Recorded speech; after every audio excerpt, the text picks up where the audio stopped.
Hello, Wildcats. This is Miss Ivy here for Monday's Marvelous Book Talk. Today I'm sharing with you the collected works of Gretchen Oyster. So this is one of our newer books, but I'm also kind of drawn to it because that cover is really fascinating. There's lots of kind of hidden details in this cover.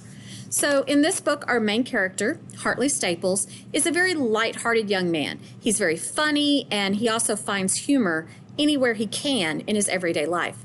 He's about to graduate middle school, but he's having a hard time adjusting to the fact that his brother has run away from home. Then he finds a handmade postcard that fascinates him. And then all of a sudden he spots another one and another one.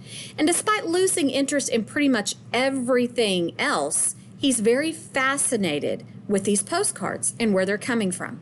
So he finds himself searching their small town and discovers these little handmade postcards everywhere. And they're all signed by the mysterious G.O. So he starts ignoring his other responsibilities, including finishing up his final project in order to get out of middle school. So who is G.O.? Will he find out who's making these postcards and why they're all over their town? Will he finish that final project and finally leave middle school? Will his brother return home? To answer all of these questions and to find out, you would have to read The Collections of Gretchen Oyster.